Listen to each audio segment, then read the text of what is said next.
SDPI கட்சியின் தேசிய செயலாளர் பெருமதிப்பிற்குரிய ரெகலான் பாகவி அவர்களே, தமிழக வாழ்வுரிமை கட்சியைச் சார்ந்த வேணுகோபால் அவர்களே, மனிதநேய மக்கள் கட்சியைச் சார்ந்த ஜெயலலிதாபதியின் அவர்களே, திராவிடர் கழகத்தின் பொறுப்பாளர் தோழர் குமரேசன் அவர்களே, திராவிடர் விடுதலைக் கழகத்தைச் சார்ந்த தபசி குமரன் அவர்களே, தந்தை பெரியார் திராவிடர் கழகத்தைச் சார்ந்த குமரன் அவர்களே, டிசம்பர் 3 இயக்கத்தின் தலைவர் தீபக் அவர்களே, தமிழர் விடுதலைக் கழகத்தின் பொறுப்பாளர் சுந்தரமூர்த்தி அவர்களே, மக்கள் உரிமை பாதுகாப்பு மையத்தைச் சார்ந்த ஜிம் ராஜ் மில்டன் அவர்களே மற்றும் இந்த நிகழ்வில் பங்கேற்று இதனை சிறப்பித்துக் கொண்டிருக்கிற ஜனநாயக சக்திகளே, உங்கள் அனைவருக்கும் என்னுடைய பணிவார்ந்த வணக்கத்தை தெரிவித்துக் கொள்கிறேன். உரிய நேரத்தில் இந்த நிகழ்வை ஒருங்கிணைத்திருக்கிற அருமை தோழர் திருமுருகன் காந்தி அவர்களை நான் நெஞ்சார பாராட்டுகிறேன். இது ஒரு சிறு பொறி, மோடி அரசுக்கு எதிராக பற்ற வைத்திருக்கிற ஒரு தீப்பொறி. மோடி பதவி விலக வேண்டும் என்று வலியுறுத்தி தேசம் முழுவதும் மக்கள் போராட்டம், வெகுமக்கள் போராட்டம் வெடிக்க வேண்டும் என்பதற்கான ஒரு அச்சாரம் இது. சில நாட்களுக்கு முன்பு இடதுசாரி கட்சிகளோடு இணைந்து விடுதலை சிறுத்தைகளும் பங்கேற்ற ஒரு கண்டன ஆர்ப்பாட்டத்தில் நான் இந்த கோரிக்கையை முன்வைத்தேன். ஒவ்வொரு பிரச்சினைக்காகவும் தனித்தனியே நாம் போராடிக் கொண்டிருக்க வேண்டாம். இனி மோடி பதவியில் நீடிப்பதற்குரிய தகுதியை முற்றாக இழந்து நிற்கிறார். எனவே மோடியே பதவி விலகு என்கிற ஒற்றை கோரிக்கையை வைத்து தேசம் முழுவதும் மக்களை ஒருங்கிணைத்து நாம் போராட வேண்டும் என்கிற கருத்தை முன்மொழிந்தேன். மீண்டும் இந்த நிகழ்வின் ஊடாக நான் அதை வலியுறுத்துகிறேன். இனி நாம் ஒவ்வொருவரும் தனித்தனியே போராட வேண்டும், தனித்தனி கோரிக்கைகளை முன்வைத்து போராட வேண்டும் என்றில்லை. நீட் வேண்டாம் என்று போராடுவது, தேசிய கல்விக் கொள்கை தேசத்திற்கு ஆபத்தானது என்று போராடுவது, சுற்றுச்சூழலுக்கு எதிரான அரசு இந்த மோடி அரசு என்று போராடுவது, இப்படி தனித்தனியே பல்வேறு பிரச்சனைகளை மையப்படுத்தி மோடி அரசுக்கு எதிராக நாம் ஒவ்வொரு நாளும் போராடிக் கொண்டே இருப்பதை விட ஒட்டுமொத்தமாக மோடியே பதவி விலகு என்கிற கோரிக்கையை நாம் உரத்து முழங்குவோம் என்று இந்த கண்டன ஆர்ப்பாட்டத்தின் ஊடாக நான் மீண்டும் வலியுறுத்துகிறேன். இந்த உளவு பார்க்கிற பணி குறித்து, மக்கள் விரோத நடவடிக்கை குறித்து தோழர்கள் இங்கே விரிவாக பேசியிருக்கிறார்கள். எவ்வளவு ஆபத்தானது என்பது இதிலிருந்து நாம் அறிந்து கொள்ள முடியும். ஆட்சி அதிகாரத்தில் இருப்பவர்கள் தேச விரோதிகளிடமிருந்து தேசத்தை பாதுகாப்பதற்காக, பயங்கரவாத நடவடிக்கைகளில் இருந்து மக்களை பாதுகாப்பதற்காக வேவு பார்ப்பது இன்றியமையாத ஒன்று, தவிர்க்க முடியாத ஒன்று என வாதிடலாம். ஆனால் வேவு பார்ப்பது தம்முடைய தனிப்பட்ட காரணங்களுக்காக, கட்சியின் நலனுக்காக, ஆட்சி அதிகாரத்தை தக்க வைத்துக் கொள்வதற்காக, தம்முடைய சனாதன கொள்கைகளை நிலைநிறுத்தக்கூடிய களத்தில் அதை எதிர்த்து போராடக்கூடியவர்களை வேட்டையாடுவதற்காக பயன்படுத்தப்படுகிறது என்பதுதான் இன்றைக்கு நாட்டையே கொந்தளிப்புக்குள்ளாக்கி இருக்கிறது. ஏறத்தாழ 5 ஆண்டுகளுக்கு முன்னதாகவே இது குறித்த விவாதங்கள் தொடங்கி இருக்கின்றன. நம்முடைய செவிக்கு இப்போதுதான் எட்டி இருக்கிறது. பெரும்பாலும் பிரச்சனைகள் நம்மை சீண்டும் போதுதான் நம் கவனத்திற்கு வந்து சேருகின்றன. நம்மை சீண்டாத வரையில் எத்தனையோ பல மக்கள் பிரச்சனைகள் நம் கவனத்திற்கு வராமலே போய்விடுகின்றன. இன்றைக்கு திருமுருகன் காந்தியை சீண்டியிருக்கிறார்கள். அண்ணன் கோவைக்கு ராமகிருஷ்ணன் அவருடைய பெயரும் அந்த பட்டியலில் இருக்கிறது என்று செய்தி கசிந்த நிலையில் நாம் முன்னெச்சரிக்கையாக இது குறித்து போராட வேண்டும் என்கிற உணர்வுக்கு உந்துதலுக்கு தள்ளப்பட்டிருக்கிறோம்.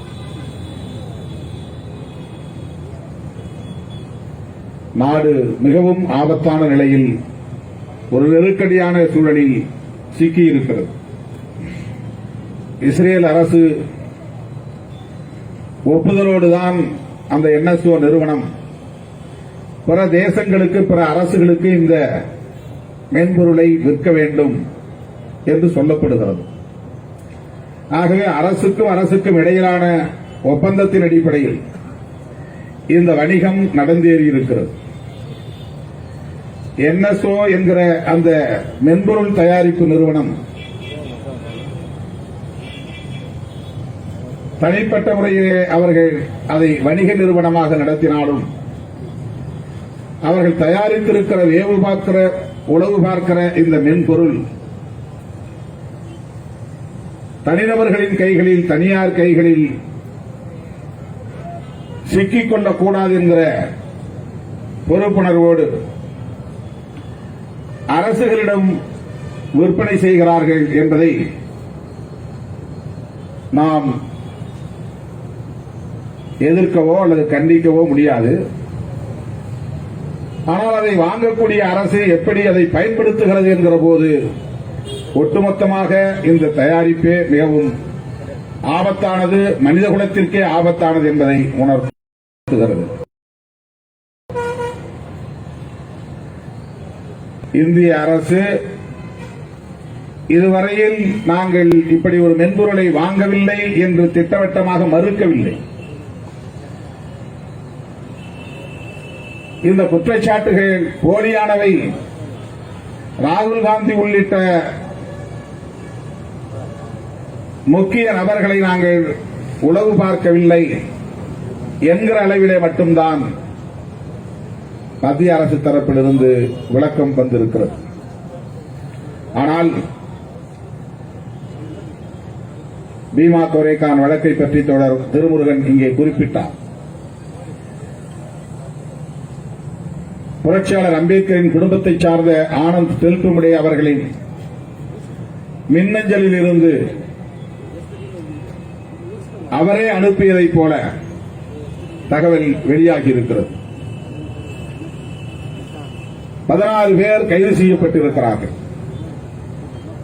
அவர்கள் யாரும் எந்த ஒரு அரசியல் கட்சியையும் சார்ந்தவர்கள் இல்லை. குறிப்பாக அரசு குற்றம் சாட்டுகிறபடி அவர்கள் மாவோயிஸ்ட் என்று சொல்லப்படுகிற தலைமறைவு இயக்கத்தோடும் எந்த தொடர்பையும் கொண்டிருக்கவில்லை. ஆனால் அவர்கள் இடதுசாரி சிந்தனையாளர்கள், சனாதன எதிர்ப்பாளர்கள், RSS உள்ளிட்ட சங்பரிவார் கும்பலின் முகத்தறியை கிழிக்கக்கூடியவர்கள், ஜனநாயக சக்திகள், அறிவு சார்ந்த தளத்தில் உலகளாவிய அளவிலே பணியாற்றிக் கொண்டிருப்பவர்கள், அறிவு சார்ந்த தளத்தில் மிக பெரும் தாக்கத்தை ஏற்படுத்திக் கொண்டிருப்பவர்கள். ஆகவே அவர்களை வேட்டையாடுகிறது மோடி அரசு. பேராசிரியர் கல்புர்கி, கௌரி லங்கேஷ், நரேந்திர தபோல்கர் போன்றவர்கள் எல்லாம் கொல்லப்பட்டார்கள். கோவிந்த் பன்சாரே, இவர்கள் யாரும் எந்த ஒரு தலைமறைவு இயக்கத்திலும் ஈடுபாடு கொண்டவர்கள் இல்லை, அரசியல் கட்சிகளோடு தொடர்பு கொண்டவர்கள் இல்லை, மனித உரிமை ஆர்வலர்கள். ஆனால் அவர்கள் இருந்த இடம் தேடி சென்று கொல்லப்பட்டார்கள். வீட்டுக்கே சென்று தேடிச் சென்று கொன்றார்கள். என்ன காரணம்? வெறும் யூகத்தின் அடிப்படையில் கொல்லப்பட்டார்களா? அவர்கள் இவ்வாறு வேவு பார்க்கப்பட்டிருக்கிறார்கள். நண்பர்களுக்கிடையே பரிமாறிக்கொண்ட தகவல்களை படித்திருக்கிறார்கள்.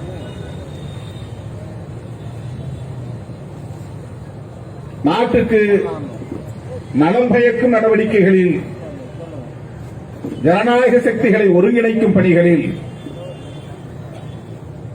தேசத்தை பாதுகாக்க வேண்டும் என்கிற பொறுப்புணர்வோடு செயல்பட்டிருக்கிறார்கள் என்பதை தவிர அவர்கள் வேறெந்த குற்றத்தையும் இழைக்கவில்லை.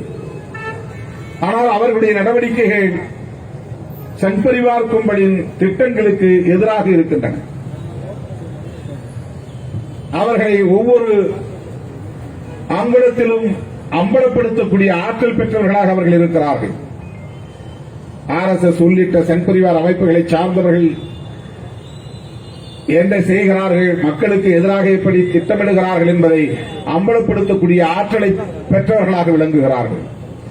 எனவே அறிவு சார்ந்தவர்கள், ஜனநாயக சக்திகள் இந்த மண்ணில் வலிமை பெற்றுவிடக் கூடாது. அவர்கள் வலிமை பெற்றால் இவர்கள் விரும்புகிற செயல் திட்டங்களை நடைமுறைப்படுத்த முடியாது, கனவு திட்டங்களை நடைமுறைப்படுத்த முடியாது என்பதால் களை எடுக்கும் பணியில் ஈடுபட்டு வருகிறார்கள். மாவோயிஸ்ட் இயக்க அல்லது தலைமறைவு இயக்கம்தான் அனிகிலேஷன் என்கிற அழித்தொழிப்பு நடவடிக்கை ஒரு செயல் திட்டமாக, கட்சியின் செயல் திட்டமாக வைத்திருக்கும் என்று நாம் அறிவோம்.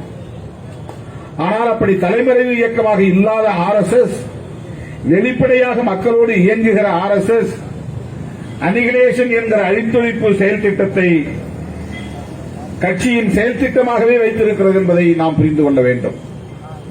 மாவோயிஸ்டுகள் காடுகளில் பதுங்கி இருக்கிறார்கள். RSS காரர்கள் இந்த அரங்கிலேயே மறைந்திருக்கிறார்கள். வெளிப்படையாக அமைச்சர்களோடு மேடைகளில் இருக்கிறார்கள்.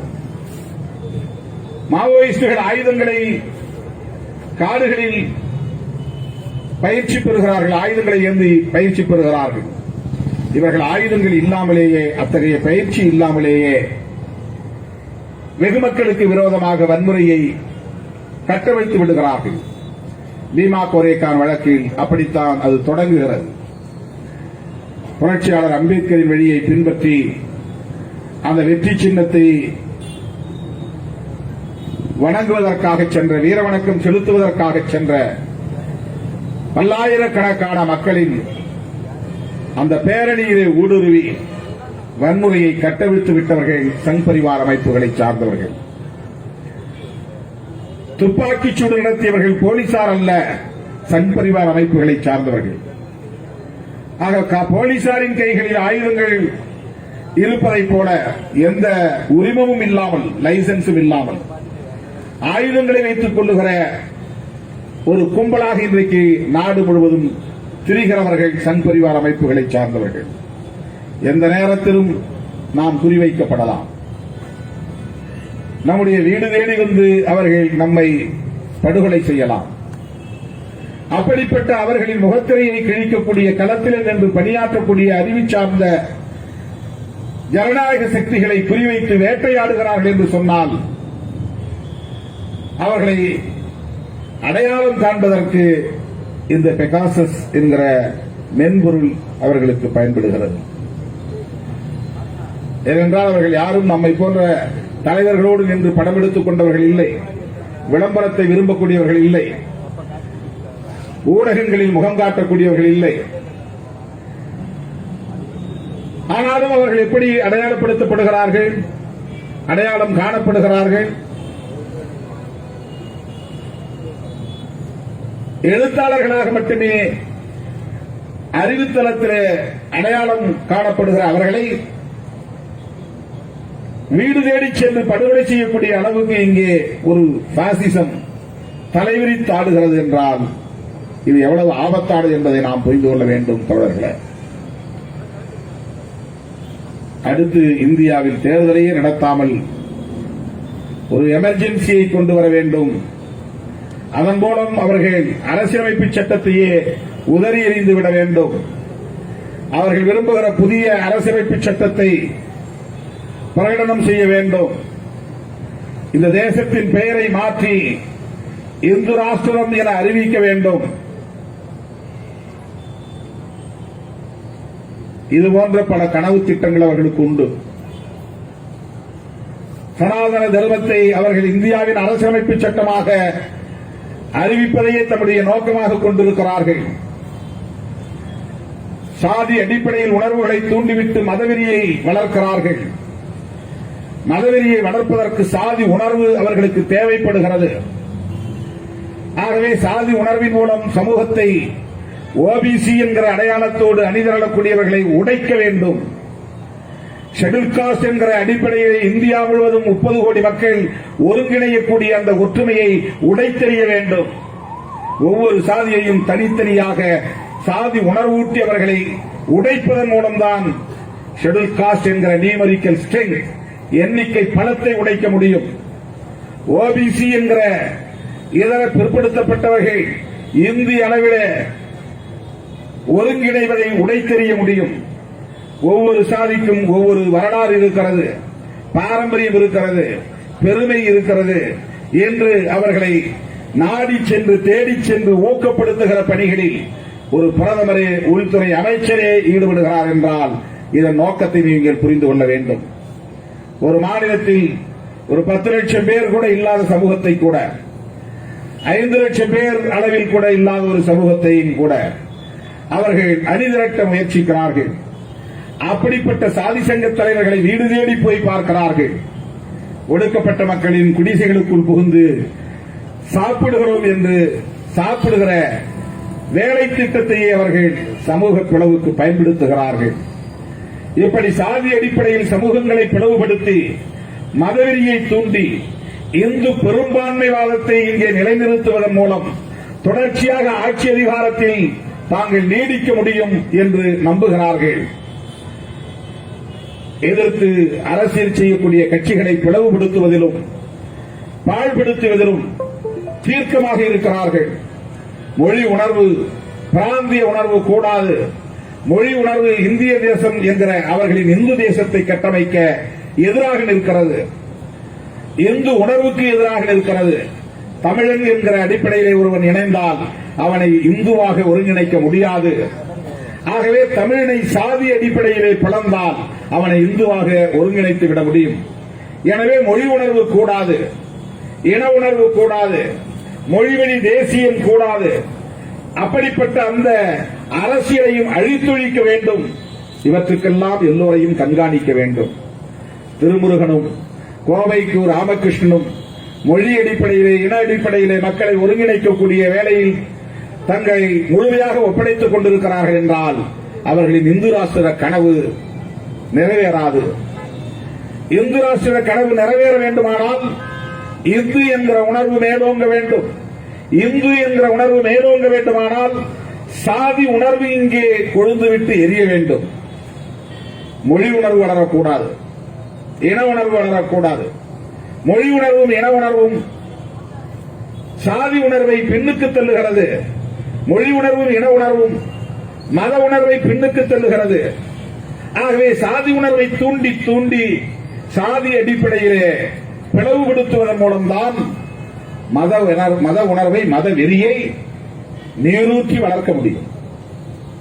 சாதி பிளவு மத ஒற்றுமை, அதாவது மத ஓர்மை, இந்து மதம் என்ற ஓர்மை. சாதியை பிளக்க பிளக்க சாதி உணர்வு மேலோங்க மேலோங்க மத உணர்வு வலிமை பெறும். ஆகவே இங்கு மத வெறியை வளர்க்க வேண்டும். மதத்தின் பெயரால் பெரும்பான்மைவாதத்தை நிலைநிறுத்த வேண்டும். பல மதங்களை சார்ந்தவர்களை அச்சுறுத்தி அவர்களையும் தாய்மதம் திரும்ப வலியுறுத்த வேண்டும். இவையெல்லாம் அவர்களின் நீண்டகால கனவு தோழர்களே. அப்படி ஒரு நீண்டகால கனவை நனவாக்குவதற்கு ஒவ்வொருவரும் கண்காணிக்கப்பட வேண்டிய தேவை அவர்களுக்கு இருக்கிறது. மொழி அடிப்படையிலே, இன அடிப்படையிலே செயல்படக்கூடியவர்களை இந்துத்துவத்திற்கு எதிராக அல்லது பார்ப்பனியத்திற்கு எதிராக அல்லது அவற்றின் கருவாக இருக்கிற மூலமாக இருக்கிற சனாதனத்திற்கு எதிராக செயல்படக்கூடியவர்கள் யாராக இருந்தாலும், முற்போக்கு சிந்தனை உள்ளவர்கள் யாராக இருந்தாலும், இடதுசாரி சிந்தனை உள்ளவர்கள் யாராக இருந்தாலும் அவர்கள் அனைவரையும் கண்காணிக்க வேண்டிய தேவை இந்து ராஷ்டிர கனவு காணக்கூடிய கும்பலுக்கு உள்ளது. அந்த அடிப்படையில் தான் இன்றைக்கு அவர்கள் அனைவரையும் கண்காணிக்கிறார்கள். உச்சநீதிமன்ற நீதிபதி ரஞ்சன் கோகாய் அப்படி கண்காணிக்கப்பட்டு அச்சுறுத்தலுக்கு ஆளாக்கப் பெற்றுதான் பாபர் மசூதி தொடர்பான வழக்கிலே சாதகமான தீர்ப்பை பெற்றார்கள் என்கிற தகவல்கள் எல்லாம் இப்போது வெளியாகிக் கொண்டிருக்கின்றன. பாலியல் வழக்கு அவர் மீது சுமத்தப்படுவதற்கு பிகாசஸ் தேவைப்பட்டிருக்கிறது. பாலியல் குற்றச்சாட்டின் மூலம் பிளாக்மெயில் செய்யப்படுவதற்கு பிகாசஸ் இந்த ஆட்சியாளர்களுக்கு தேவைப்பட்டிருக்கிறது. ஒரு பெண்மணி அவர் மீது புகார் சொல்லுகிறார். அந்த பெண்மணியும் நடவடிக்கைக்கு உள்ளாக்கப்படவில்லை. அவர் பொய் சொல்லியிருந்தார். அவருக்கு மீண்டும் வேலை அதே அலுவலகத்தில் வழங்கப்படுகிறது. பாலியல் குற்றச்சாட்டுக்கு உள்ளாக்கப்பட்டவரும் தண்டிக்கப்படவில்லை. அவர் ராஜ்யசபையின் உறுப்பினராக நியமிக்கப்படுகிறார். விகாசஸ் மூலம் 2 பேருமே பயன்படுத்தப்பட்டிருக்கிறார்கள். பகடைக்காய்களாக பயன்படுத்தப்பட்டிருக்கிறார்கள். அவர்களின் அரசியல் நோக்கத்தை நிறைவேற்றிக் கொண்டு அவர்களுக்கும் உரிய பாராட்டை அல்லது வெகுமானத்தை வழங்கியிருக்கிறார்கள். இதெல்லாம் இப்போதுதான் ஊகித்தறிய முடிகிறது, வெளிச்சத்திற்கு வருகிறது. பீமா கோரேக்கான வழக்கிலே இப்படித்தான் அவர்கள் வளைத்து சிறைப்படுத்தப்பட்டார்கள் என்பது வெளியாகிறது. இன்னும் என்னென்னவோ வெளியாகலாம். நாடு கடுமையான குழப்பத்திற்கு ஆளாகலாம். ஜனநாயக சக்திகள் கடுமையாக அச்சுறுத்தப்படலாம். இந்த நிலையில் நாம் மிகவும் எச்சரிக்கையாக செயல்பட வேண்டியிருக்கிறது, அணிதிரள வேண்டியிருக்கிறது. மின்னஞ்சலை இனி பயன்படுத்த முடியுமா? வாட்ஸ்அப்பை இனி நாம் பயன்படுத்த முடியுமா? ஒட்டுமொத்தத்திலே ஸ்மார்ட் போன் என்ற ஐபோனையும் ஆண்ட்ராய்டு போனையும் பயன்படுத்த முடியுமா என்றெல்லாம் ஒரு பீதி உருவாக்கி இருக்கிறது. இருக்கிற போன்களிலேயே ஐபோன் மிகவும் பாதுகாப்பானது என்று விளம்பரப்படுத்தப்பட்டது. ஆண்ட்ராய்டு போனிலே வாட்ஸ்அப்பில் பேசினால் யாராலும் ஒட்டு கேட்க முடியாது என்று அதிகாரிகள் எல்லாம் வாட்ஸ்அப்பிலே வாருங்கள் என்று சொல்வார்கள். ஆனால் அந்த வாட்ஸ்அப்பையும் வேவு பார்க்க முடியும். வாட்ஸ்அப் தான் அதற்கான கேட் என்றே தெரிய வருகிறது. இந்த பெகாசஸ் என்கிற மென்பொருள் நம்முடைய போனில் ஊடுருவுவதற்கு மெயில் மட்டுமல்ல, வாட்ஸ்அப் தான் மிகப்பெரிய அளவிலே பயனுள்ளதாக இருந்திருக்கிறது. அதனால் வாட்ஸ்அப் நிறுவனத்தை சார்ந்தவன் வழக்கு போட்டிருக்கிறான். அதன் பிறகுதான் அது வெளிச்சத்திற்கே வருகிறது. அந்த வழக்கு இன்னும் நடந்து கொண்டிருப்பதாக தெரிகிறது. பேஸ்புக் நிறுவனத்தை சார்ந்தவரும் வழக்கு போட்டிருக்கிறார். அந்த வழக்கு NSO நிறுவனத்திற்கு எதிராக இன்னும் நிலுவையில் இருக்கிறது.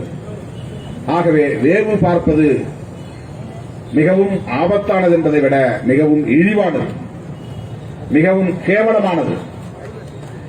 இந்த போக்கை மோடி அரசு கைவிட வேண்டும் என்று வலியுறுத்துவதை விட பெகாசஸ் மென்பொருள் மூலம் ஜனநாயக சக்திகளை வேவு பார்த்து நாட்டை இன்றைக்கு நிலைகுலைய வைத்திருக்கிற ஆட்சியாளர்களின் மீதான நம்பகத்தன்மையை கேள்விக்குள்ளாக்கி இருக்கிற மோடி பதவி விலக வேண்டும் என்பதை தேசம் தழுவிய கோரிக்கையாக முன்னெடுப்போம். ஜனநாயக சக்திகள் ஒருங்கிணைவோம் என்பதை சொல்லி இந்த வாய்ப்புக்கு நன்றி கூறி நிறைவு செய்கிறேன். நன்றி, வணக்கம்.